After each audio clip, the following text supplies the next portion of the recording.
guys, today I'm going to spend a few hours, maybe, hopefully a few hours, taking the carburetor off this guy here. This is my Gator. I need this to be able to build some stuff in my shop.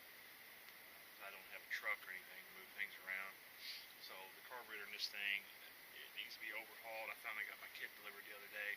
I don't have any manuals or anything for it. So I'm going to try to just figure it out as I go along. So I'm going to clean this thing out. I'm going to take the carburetor off, and then I will set up a time lapse, and you can see me over refill it. This will be my helper today. She'll help me do some things on it, maybe. And anyway, hope you enjoy.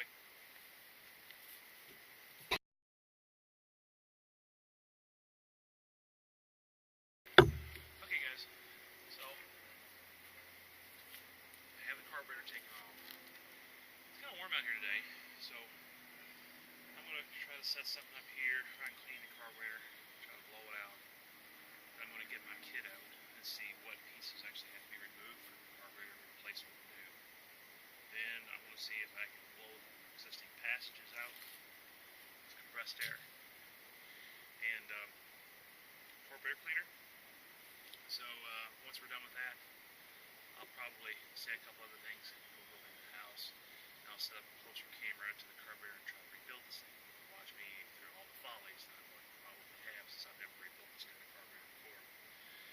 The carburetor kit that I've got has a lot of very small pieces, and I'm not sure I have the proper tools to do all these, so I'm probably going to have to use hemostats.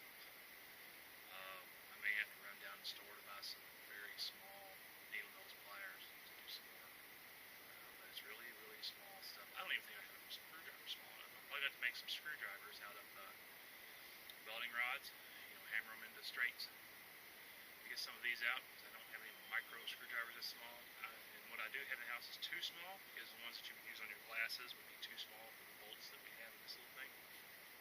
But anyway, it's going to be hit or miss. I'm going to try to get this thing running today.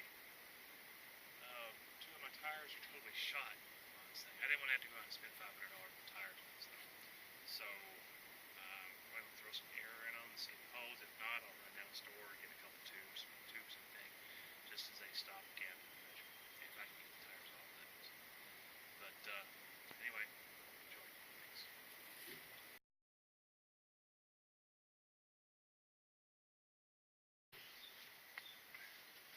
Okay, guys, I've got the carburetor off. I've got the exterior somewhat clean, not perfect. Doesn't have to be perfect. I know you've probably seen me, turning some jets and things on the top. There were 2 jets here.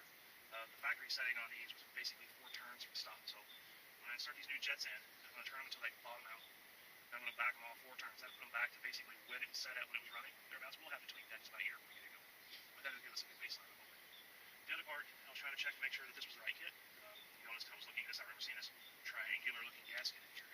Everything I've seen so far is square. So this is a silicone gasket, which I assume goes between the head manifold, intake manifold, and the engine box, 25 temperature.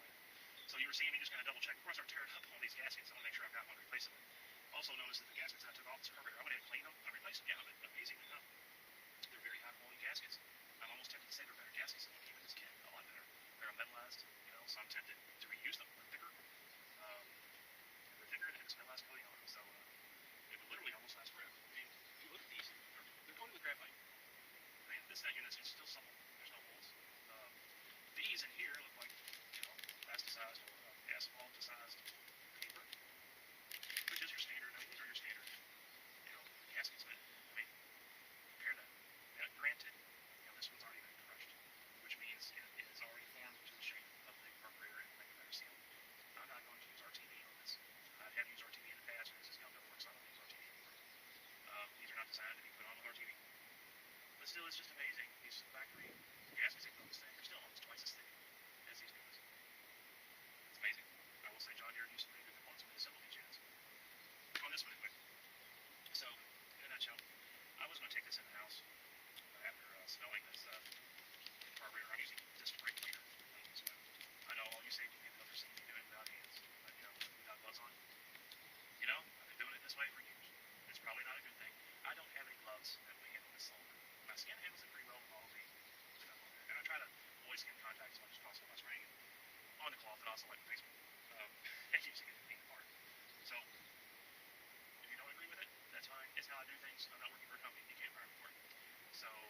sit here telling you all to go out and do it that way and spray it on your skin. By all means, go out and get yourself some nitro or neoprene gloves if you can find them, and protect yourself all you like. I don't plan on having much exposure, but anyway, that's my off my soapbox. I do try to be cautious. My daughter came out just a moment ago, and I went out let her contact this stuff, so no, it's probably not good for her skin. But I'm going to go back to this. What I'm planning on doing is taking this apart piece by piece. I'm going to clean it piece by piece, and then I'm going to replace the parts in it as I go piece by piece. Once I get this thing totally disassembled, I'm going to spray it cleaner, and I'm going to run some compressed air through it, try to blow out any passages if I can. I don't see any drill out plugs. There's 2 drill out plugs here that I can't get into. Now, generally, I would like to drill those out and replace them. I don't see any of this kit, so I'm not going to worry about drilling those out. I'll just clean them up best I can. The main part is getting all the main gas feed passages clear, because that's, if there's going to be a stop duct point, it's probably going to be where the main jets are coming up in the carburetor or down here with some electronic solenoid valve. When you turn the key off, this little solenoid here pulls the pin out of the way. Yeah, pulls the pin out of the way. It stops the little gas in the main jet, so I suspect my issue is either going to be in the float, not enough gas getting in here, or I'm going to have some particulate or varnish between this pin and this little main jet in here. Now, there's a little brass plug right there I would love to drill out and replace, because if I drill that out, I can more easily get in there blowing the crud and build up everywhere. Mud daubers have done a pretty good job on this, filling up every orifice inside. Like, I'm going to put this back in slow mode, continue assembling. If you're still with me, congratulations, you know, at least I'm building something in this episode, right? After I get all this stuff done, I'm going to try to start cutting out my forged pieces, either today or tomorrow, and hopefully my daughter doesn't drive me nuts. I hope you enjoy it. Thanks.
I don't like these kind of gaskets because these little O-rings with this are so easy to destroy. But there's some aluminum oxide on the outside, and that's kind of weird. There's been some water getting in this carburetor. There's 2 little jets down inside there, and I don't have a screwdriver to get down to those. Alright, I'm going to have to make me a screwdriver. I can probably grind this one down. I'm going to just grind him down to fit down in there. So, I got to take that down about 1/4 the size off that so I can get down this hole. So, bear with me, guys. Thank you. I'm going to turn this off while I do that. Okay. I ground this guy down a little bit. Now see if it's down in the hole. There's, you know, have it engage into the jet. And let's see if we can get it out here. So, it just turned. Let's see if we can get him out of there without tearing up the bore. That should be him. Shake him out. Alright. There that little rascal is. I don't know if you can see him or not. It appears to be open. There's probably nothing wrong with that jet. I'm still going to replace it since I got a new one. That's, I said gas is going down through here somehow. No, I'm sorry. Gas is being picked up through the bowl. The bowl is where the gas is coming in. That little jet comes through here and cuts the fuel off before it goes up this tree into the carburetor mix. So, let me get that right, huh? Get the other one out. That passage is usually what gets so gummed up, because if you look in this bowl here, if you don't replace your fuel filters often, like you're supposed to, or if you run some bad gas, generally what happens is you'll get a lot of crud down inside here. And that crud crud will work its way down. There's a hole down in here where the gas actually comes up through this tree distribution. I won't call it that. It goes up in here into this mixed jet area, whatever. This is your siphon tube, okay? And once it gets blocked up here, game over. You're not going to go anywhere. You'll have all that crap up there. So, but that looks remarkably clean. This carburetor is probably the cleanest one I've ever seen. So, yay me for doing proper maintenance, right? As you can see, though, let's look here. See these two little tubes here? Those go down where those two little jets are. And the gas goes up into that and then up in the carburetor and gets distributed out. So, as you can see, if those things get filled up, you're not going anywhere.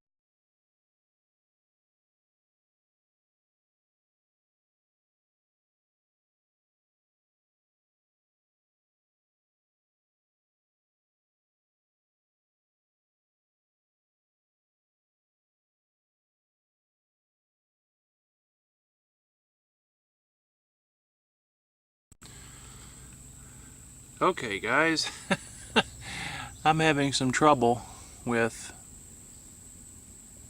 my other camera. I have a Nikon Key Mission 170 that I like to use. It's a very wide focus camera. So I broke out my original Sony Handycam. It's quite old, to try to finish this up. I do like this. I can see what I'm looking at on the screen. So anyway, where I left off, I'm going to try to paste the two together. If you're seeing this, that's what happened. I just kind of had some technical difficulties with the camera. So I'm going to clean this guy here up. I just went through and blew some air through here. Put some cleaner in here to blow out the siphon tees here, and also the main jet cutoff. I cleaned this out. I may do it one more time because I'm still seeing some stuff down inside there. So I'll blow that off camera and then come back. Okay, so I got this bottom cleaned. I put the solenoid back on it. I didn't test the solenoid here. I probably should have. 12 volts would cause this thing to work, but I'm not going to bother. All right, so this has been cleaned out. I've blown this out, put some carburetor cleaner. Actually, I'm using disc brake cleaner on this. There's no residue. This is now ready for the gasket. Down through this groove here, I just kind of gently went through and used a chisel to take out all of the crud that was down in this groove here, where the old ring goes. I didn't tear it up, jokingly there. But this bottom plate should be ready. There's I need to put a screw that came in this kit in there, which I don't really want to use the new one, but I will. I'll dig it out. New needle. Oh, they sure put stuff down here. I think on the next I'm going to rearrange this camera so you can see a little bit more wide area. The other camera was a widescreen. This is not. This is, I can't. What you see is pretty much nothing. Alright, there's all my stuff out there so I could lose it. These jets up here. I don't know, I can't see everything unless I get it out. So this is the piece I was looking for. Ah, I got a new, there's my two little jets.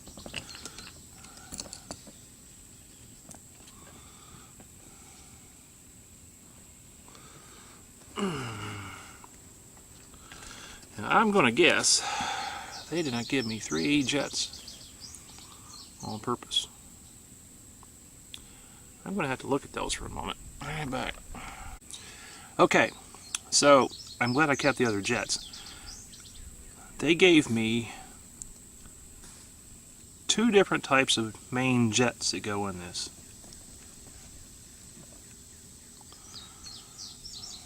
This is one of them. I don't know if you can see that or not.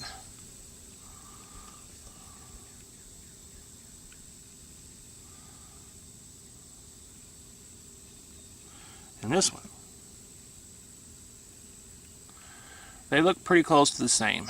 But if you look at them really close, take the old one out, side by side, and look at them. One of them is slightly different. This is the this is the one that came out. This is the one going back in. These two are a match.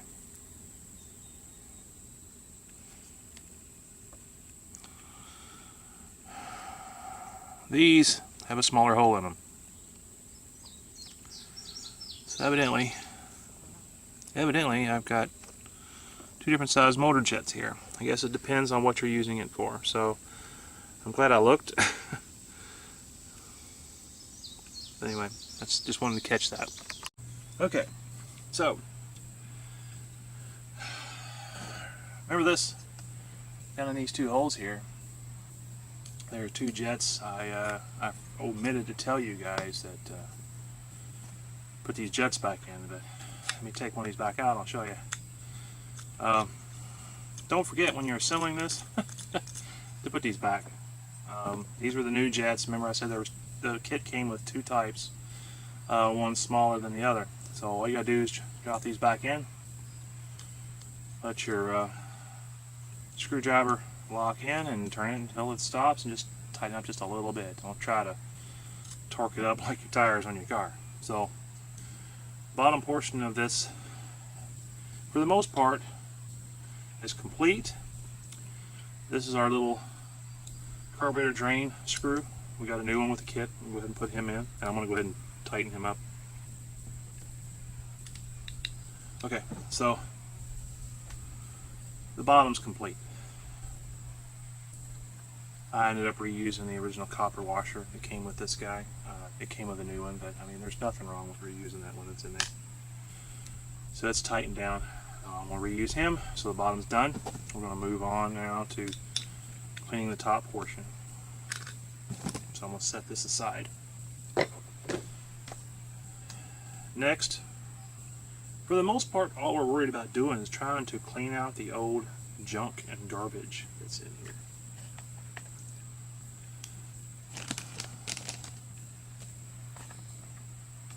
So what that's going to entail is just putting a little bit of cleaner in the holes and taking the air hose and blowing it out the other side wherever it goes. So here we go. I've got an air compressor.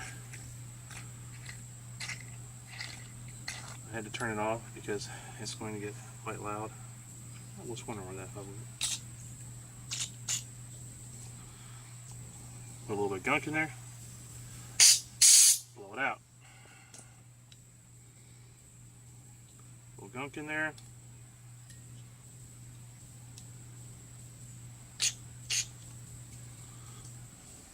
Blow it out.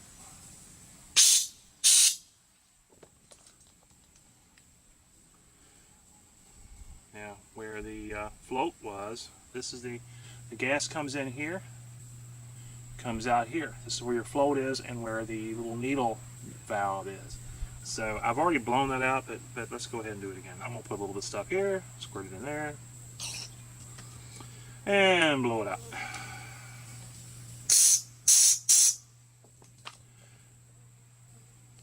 That's pretty clear. This is an overflow up here. I'm not sure where that actually goes. We'll find out in just a moment.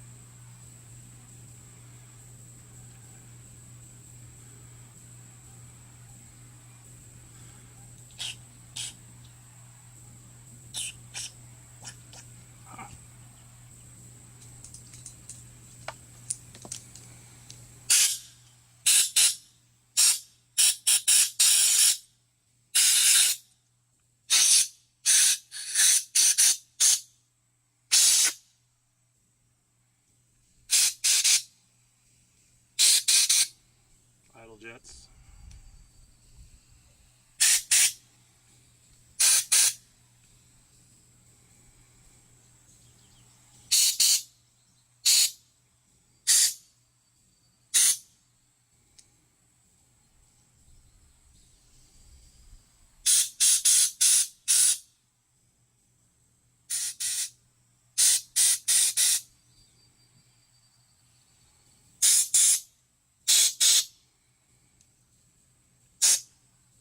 Pretty much all there's to it, guys. I'm going to go ahead and spray some more carburetor cleaner on the inside throttle body here. just to try to clean up some of the other crud that's in there. There's a couple jets down deep that I can't reach with this hose.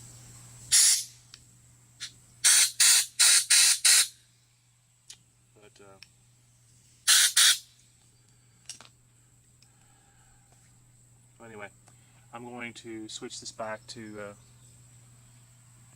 high speed.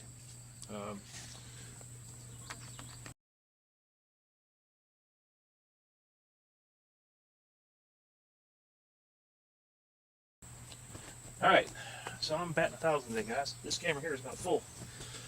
And there ain't that much on it. So, alright, sit here and spray this a little bit and hose it off. I've already done this, I'm going to do it again.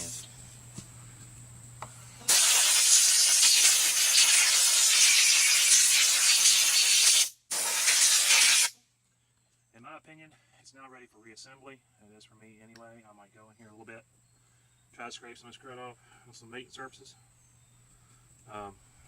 I don't have a putty knife. I have some razor blades though, so I'm going to have to do that, take care of some stuff here with some razor blades. I guess I could have called Alex Steele, see if he let me have one of them $500 straight razors I made here recently. Damascus razor blades. Wow. I like Alex Steele though. I truthfully, guys, I would honestly like to purchase a tool from every blacksmith I meet, if I can afford it.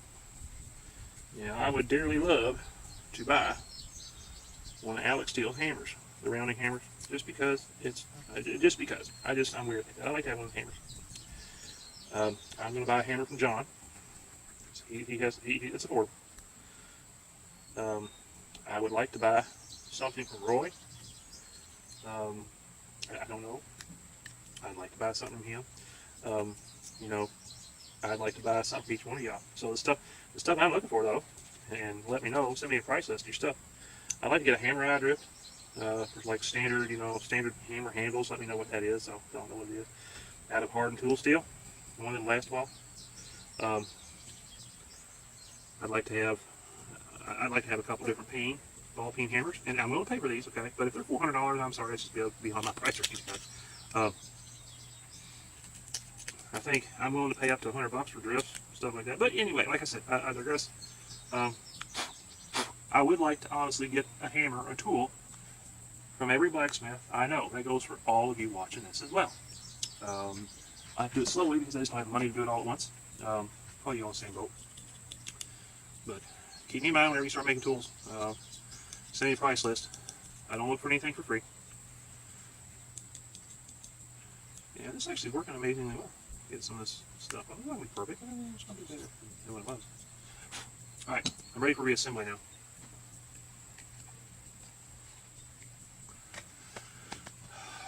Alright, I hate doing these parts because I always mess up on these. I've cross-threaded these so many times on the carburetors. Just always have.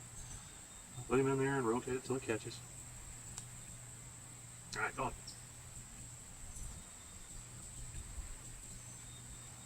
It's so hard with that spring. Well, once again, remember, I'm just putting these in here right now. I'm not going to adjust nothing yet. Might have actually put the wrong spring on that one. I think I did.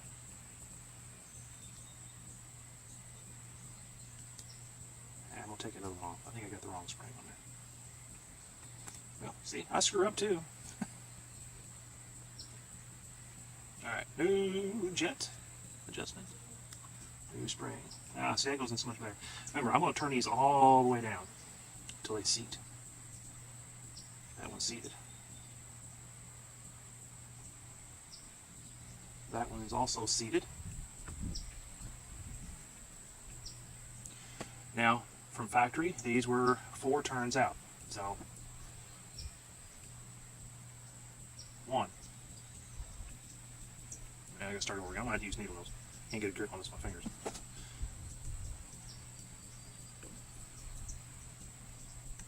1, 2, 3, verse 4. Alright, the other side now. 1, 2, 3, there's 4. Now, there's some caps, factory caps they put on there. They're limiters. I am going to put these on here.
Okay, so you wonder what I'm doing right now. I got a motor jumper, a starter on here, a battery pack on here. This thing has an electric fuel pump in it. So what I'm going to do, first I was testing to make sure the pump worked, and it's working just fine. But I'm going to go ahead and pump all the gas out of this thing using that pump for a couple reasons. It's been sitting so long, if there's any water in it, it's going to settle to the bottom of the tank. So the way this one's designed, if there's any water in the tank, it's the first that's going to make it to the carburetor. So I'm pumping out all the gas, hoping that any water in the bottom is also going to get pumped out into this. I will pour whatever's in this into a very large glass jar later and let them separate, and I'll take the actual gas out of it and reuse it, because gas is too expensive just to waste, right? So I'm going to sit here and drain this out like this. When I'm done, I'm going to put some fresh fuel in it, hook it up, and see if it'll start.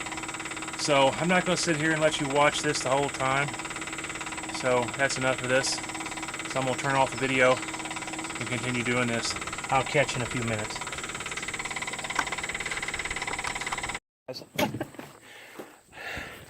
I was almost ready to try testing this thing just a little bit ago on my other camera. So I thought I'd check it. You know, that turkey ran out of battery, so Murphy's Law is telling me today is anti-camera day. So I went and got my cell phone. So here's the first test starting this thing. It's back together. As you can see, it's back together. I've checked the fuel system. There are no leaks. That's under a pressurized system with 4 psi on this one. Battery shot, so I'm using a jump starter just to start this thing. It's been sitting here over a year. My daughter is thrilled with it, you know, me working on it. My wife will be loved maybe to get it out of the way. And this will let me pull some stuff around my yard where I can work on it easier. So in order for me to build my forge, I have to move it from the metal from back where it is, way on the other side of the house back there, over here in my driveway where I have rock. It's so dry around here right now, I'm terrified of throwing a spark and lighting this grass. I've done it before, and it's not fun putting out a grass fire by yourself. Matter of fact, I called the fire department. I don't feel like doing it again. I don't want to lose my house over it. So I have to use this thing, hopefully, to drag the metal over here. I'm by myself. I don't have any helpers. So I'm going to have to move it back here, cut it up in my driveway using my new 7-inch grinder. And then I'm going to probably have to bring my welder over here too. So I don't want to weld back there either. I'm scared to death. The only way I could, you know, I guess I could put a hose back there. The problem is, I'm afraid I'm going to throw a spark somewhere where you can't see it. It's going to burn. I'm going to walk away in the house or something. It's going to spread. That's what happened last time. I was watching, but it caught somewhere I didn't see. So I'm going to bring it out here, work on it here, sum it up, and go back that way. All right. Anyway, let's see if we get this thing started. So here we go.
Okay, well, you heard it.